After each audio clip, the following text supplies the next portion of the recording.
love Hendrix. Again, my name is Kirk Newport. I'm sort of pinch hitting this morning. I just wanted to thank you for coming out on this really beautiful spring morning, I think. As someone who was raised in California, I don't do winters well, and I'm hoping this is the end of the cold weather, so hallelujah. Some of you may know that I used to be a teacher, and one of the most common questions I was frequently asked by students over the 20-something years I taught was always, "Hey, Mr. Newport, what's going to be on the test?" My answer to this question always started out, and I do mean always, "I'm glad you asked me that question." In my earlier experience as a student, the tests I took were sometimes shrouded in mystery. We might have spent a lot of time and energy on some specific topics, only to have significant parts of the tests covering obscure items that we never even mentioned in class. If we complained, the professor's response was usually something like, "Well, it was in the textbook and you were responsible for it." So, true. But to this day, I still have slightly paranoid beliefs that some of my teachers, not all of them, but some of them were actively out to get all of us and took pleasure in our torments. In view of that, as my own teaching career started, I made a very deliberate effort to inform my students as to what I was expecting them to be able to understand. So after, I'm glad you asked me that introduction, we would always take some time to review a list of items that should be prepared by the students should I ask them these topics on the test. I taught clinical laboratory science, like hospital laboratory stuff. So for example, I would tell the students that they should know the normal values, the units for various lab tests, define terminology, discuss analytical principles, perform mathematical calculations, and be able to interpret test results, things like that. Occasionally, I would go so far as to tell them of a specific question that I might place on the test. I said, I might ask you this, so maybe it would be a good thing to know. Most of all the students would nail it, because I told them it was going to be on the test. But there was always one or two that would leave that question blank. I mean, literally blank, not a letter written down. And that would drive me crazy. And I would say, "I told you it was going to be on the test. How could you have not at least made an attempt at it?" So after the tests were graded and returned, I would always, and I mean always, I would go back and I would tell them, "I'm on your side. It's my job to teach you and to impart this information upon you." And they should pay attention when I was telling them, you need to know this, and there's a good chance I'm going to ask you this on the test. The moral I learned from all this was you should be clear about your expectations, and a very good way of achieving those expectations is to make a list. I've mentioned this before, but I'll mention it again. It always seems odd to me that in probably every religious institution in the world, when someone gets in front of an audience, it's understood ahead of time what the speaker's religious or spiritual orientation is. Except, of course, if you're standing in front of a UU church audience. But some of you may have already surmised that from the title of my talk that I'm very much oriented towards a Buddhist viewpoint. Like Reverend Chris, I didn't realize this, my parents took me to Methodist churches as a child. I wasn't traumatized by my fairly traditional Protestant upbringing, and in fact I have some pretty good memories. The thing I remember most, and this is strange, it was during Sunday school. I might have been 8 or 9 or 10, I don't remember. We had 2 Sunday school teachers, and they got into a fight in the Sunday school class. I mean, like a screaming, yelling, maybe not physical punches being thrown, but they were yelling at each other. And what had happened was, I don't remember, my eyes did and still do kind of glaze over when people go into theological doctrines, but one of them suggested that the Jews were punished by the horrors of the World War II because they had rejected Jesus. Well, that's what one of the teachers said. The other teacher went at her. I mean, they just like, whoa, and we weren't really paying attention to any of the discussion before them, but when they started yelling at each other, I was like, oh my God, maybe this really is important. And to this day, I don't remember who that other lady was, but I had enormous respect for her for just coming out of her seat and just striking down, not literally, but going at it. And so that's one of the memories I have from my Methodist church. As a teenager, though, I began to question almost all the supernatural elements of mainline Christianity, and I just kind of quietly drifted away. My parents, interestingly, didn't seem to mind. I was the youngest of the children, and after I was done with church, so were they. Looking back on it, I'm thinking they were just trying to provide some sort of moral foundation without stressing any specific theology, and I have to think they were probably UUs in spirit.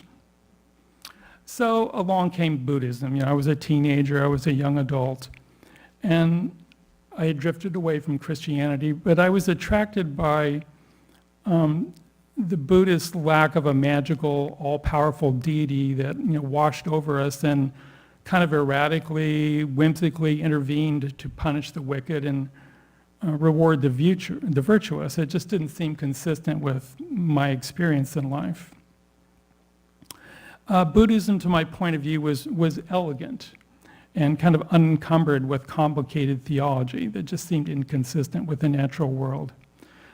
But I have to tell you, it's not necessarily an easy thing to understand it, especially when you're first coming at it for the first time, like I did as a young man. I remember a philosophical discussion about the meaning of life with an older Buddhist friend of mine. And fortunately, I can't recall exactly what I said because I think it would have been terribly embarrassing, but we were talking about why are we here on earth and what's the meaning of life. It was kind of one of those bull sessions that young adults often engage with, often with beer. And I said something, the meaning of life is, it's about fulfillment and being happy and all that sort of stuff. And my older and wiser friend promptly said, that's nonsense. And actually he said, that's not what he said. He said something a lot worse than that. He said, I'll never forget this, he said the meaning of life, and he said this is what the Buddha says, the meaning of life is to accept and embrace the experiences of life. As I said, it all seemed kind of elegant to me. I could go on about my affinity towards Buddhism, but another of its admirable characteristics is, and I mentioned it earlier, it has something to do with teaching. Buddhism has lots of lists. At the very beginning, and this was, maybe 2,500 something years ago, Buddhism was passed on as an oral tradition. Written language was just beginning to make its appearance along the Ganges River plain, which is where he lived in what is northern India and southern Nepal. So it makes a lot of sense that those early monks in charge of passing along the teachings, or as we say, the Dharma, would perhaps make a list to try to help keep things straight, to pass their traditions along. And the most important list, I think, is certainly what we call the Four Noble Truths. And because these are so important, I can't not mention them. The first one is the truth of suffering. The second one is the truth of the cause of suffering. The third is the truth of the cessation of suffering. And the fourth is the truth of the path that leads to the cessation of suffering. But if you're new to Buddhism, it sounds like a huge bummer because you hear all these, suffering, life is suffering. But I have to note, and I'm not going to pursue this any longer, but there's a lot of discussion about the translation of the original Pali word, which is called dukkha, into the English word suffering. But that's another entire sermon altogether. So good news is, I'm not going to torment you with suffering today. But there's lots of other lists. There's the Eightfold Path,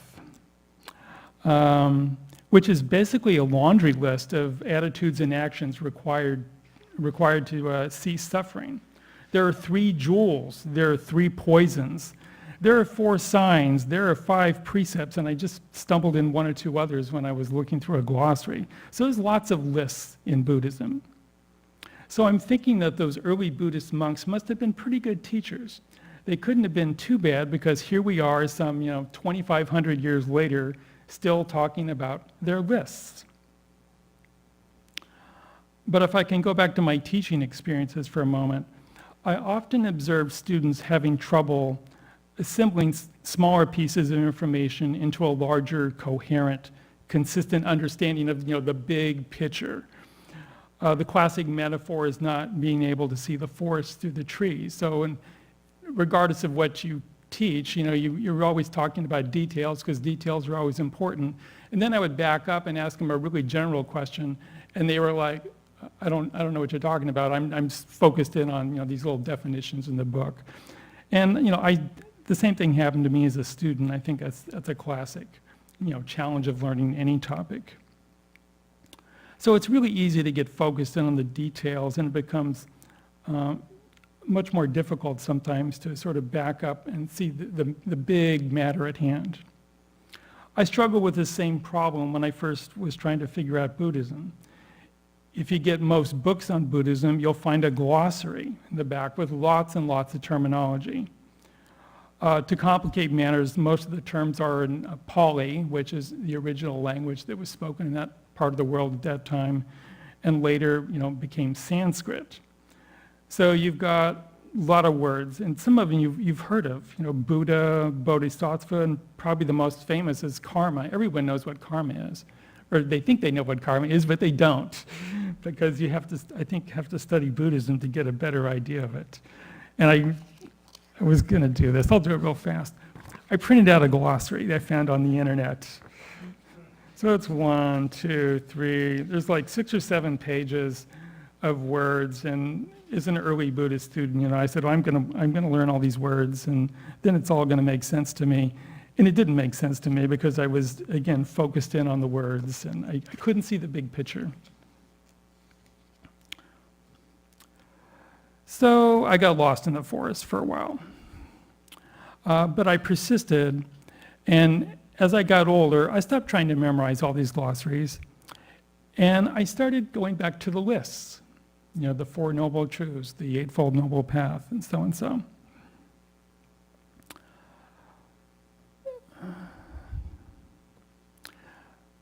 Again, if I could rate the list, we all like to make lists of lists.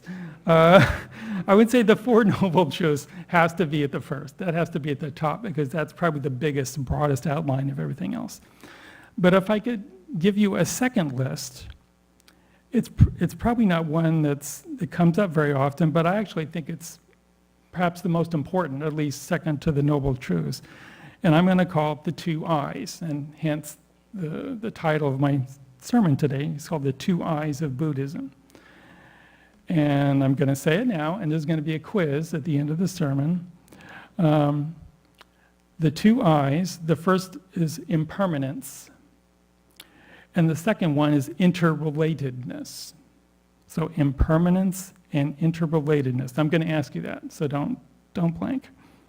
It's going to be on your quiz.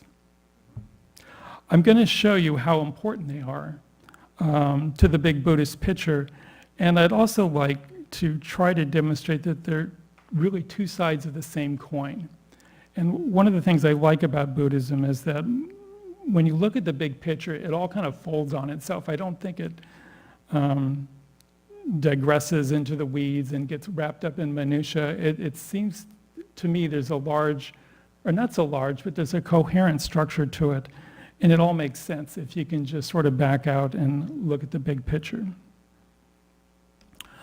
One of the things I don't know if this is a good thing or a bad thing, but one of the things that's happened to me in the last number of months is I've discovered the world of podcasts. Anyone into podcasts?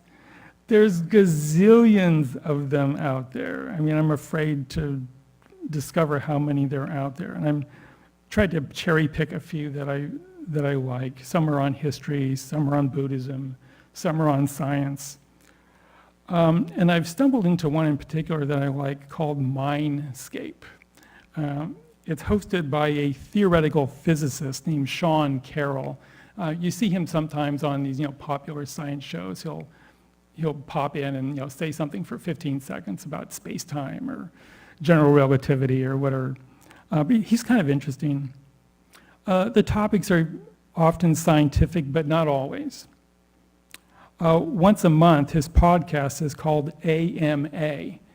And working in a hospital, AMA means against medical advice. But that's not what his AMA is. His AMA is Ask Me Anything. And by anything, I mean anything. The questions are all over the place. They're often scientific, but not always. But on a recent show, this was the question. What advice can you give on how to deal with grief? In view of my own recent loss, this cut really close to home. Without going into details, he said that he too had dealt with the loss of family members and friends, but he didn't have any specific recommendations about practical psychological therapies. But then he said something very Buddhist. And he's not a Buddhist, he's an atheist, a very kind of in-your-face atheist.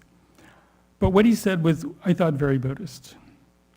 He said that as a scientist that studies some of the most basic characteristics of the universe, that regardless of how one looks at it, change is inevitable.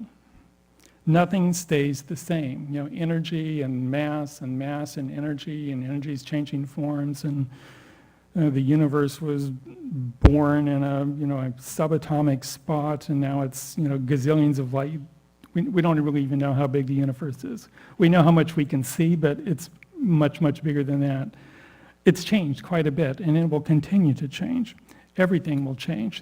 Stars will be born and live and die, and it's going to go on like that for a long, long time.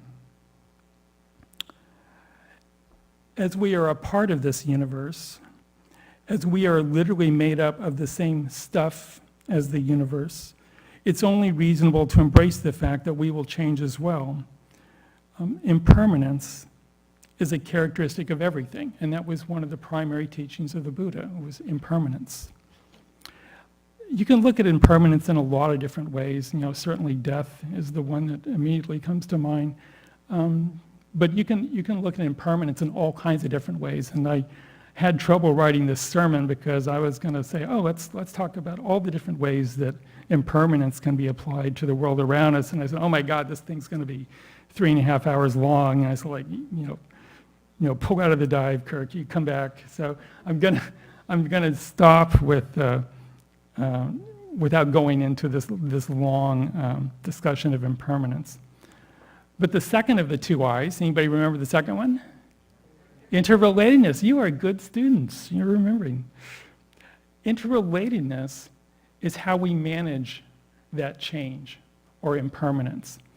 And interrelatedness, just like impermanence, can be applied to a lot of different situations. And again, I was having trouble trying to stay focused without just spiraling out of control. But because nothing will ever stay the same forever, we are constantly in relationship with this inevitable change. It has always happened, it is happening, it will continue to happen. The unfortunate relevance of interrelatedness is that almost without exception, it appears to be basic human nature to resist change in just about every imaginable way. We want to live forever, we want our loved ones to live forever, but that's never going to happen. I wish there was an easy Buddhist answer on how to approach impermanence, but even for Buddhists, and this is one of the things I'd like to stress, even for the Buddhists, it's not that easy. I'd like to read two parables that have two completely different looks on this. And the first one, I won't even need to finish because you'll be able to finish it for you. It's called the parable of the mustard seed. And it's about a woman named Kisa Gautami who lived during the time of the Buddha. said Kisa's only child, a very young son, had died. Unwilling to accept his death, she carried him from neighbor to neighbor and begged for someone to give her medicine to bring him back to life. One of her neighbors told her to go to the Buddha, located nearby, and asked him if he had a way to bring her son back to life. Bringing the body of her son with her, Kisa found the Buddha and pleaded with him to bring her son back to life. He instructed her to go back to her village and gather mustard seeds from the households of those who have never been touched by death. Okay, I don't even need to finish the story. So the story ends, and I'm cutting a couple chapters. As the day became evening and then night, and she was still without any of the mustard seeds that she had been instructed to collect, she realized then the universality of death. It was with this understanding her grief was calmed. I'm going to come back to this in just a second. The second story comes over 2,000 later from 18th century Japan. This is from the Zen tradition. Again, death.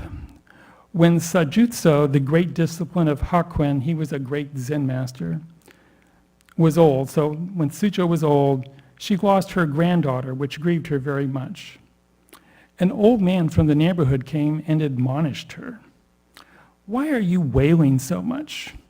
If people hear this, they'll all say, 'The old lady once studied with Hakuin and was enlightened. So now why is she mourning her granddaughter so much?'" Sajutsu glared at her neighbor and scolded him. "You bald-headed fool, what do you know? My tears and weeping are better for my granddaughter than incense, flowers, and lamps." The old man left without a word. So I have to tell you, I hate the first story. So her child has died, and the moral of that story is basically suck it up, everybody dies, deal with it, and move on. And I think that's a terrible lesson. And it doesn't work that way. The Sajutsu story is a lot more realistic. And it's interesting that even within the Buddhist tradition, you have these differing descriptions of how we're supposed to deal with things. So even Buddhism is not some monolithic belief system that everyone agrees on what the correct understanding of things are. So Buddhists like to argue with each other just as much as anyone else, I guess. So I hate the first story. The second story concedes the reality of human experience, and more specifically, the emotions we face, with some of the most dramatic examples of impermanence, namely our own deaths and the deaths of people we love. We will always be in relationship with these realities. I wish I could have found it on the internet, but there's a painting of the Buddha's death that particularly struck me, and I don't know how old it is. It's not thousands of years old, because really there's one of the weird things about Buddhism. If you look for documents or paintings, there's not a lot of stuff that's old, because it's in India, it's in the tropics. Stuff, if you can get something that's a few hundred years old, that's pretty old for Buddhism. But it's a painting of the Buddha's death. And as the story goes, when he realized he was near death, he requested to be laying on his right side, and gathered around him were many of his followers. I went on the internet. I was hoping to show you the painting. I found lots of other paintings of his death, but not the one I was looking for, because all the other ones, you see the Buddha, he's on his right side, and gathered around him are dozens, maybe hundreds of monks, and they're all sitting very serenely, meditating on his death. But the painting I wanted to show you isn't like that at all, other than the fact that he's on his right side, but gathered around him are all these monks, and they're in a complete state of disarray. They're crying, their tears are pouring out of their eyes, and their faces are contorted. Just grief has just overcome them. And it's not something you normally think of Buddhists as doing. Buddhists are supposed to be serene and quiet, and it just seemed very strange to me. It's probably the only painting I've seen like that, where it shows a Buddhist in pain and in anguish. But for me, it's maybe the most realistic, one of the most meaningful pieces of art I've ever seen. So I'm disappointed I couldn't show this painting to you. Maybe I'll find it eventually and get back to it later on. But it's a strange thing. And that's the reality of relatedness. You know, shortly before his death, the Buddha is said to have urged them, follow no leader, but be your own light. Let the Dharma and the discipline that I have taught you be your teacher. All individual things pass away. Strive on untiringly. And to conclude this morning, I just hope that you'll remember the two I's of Buddhism. What are they? Impermanence and interdependence. Quiz time. You did good. You all got an A. Very good. I just wanted to thank you for coming out this morning. This was kind of a hard thing for me to write, but it helps. Thank you very much.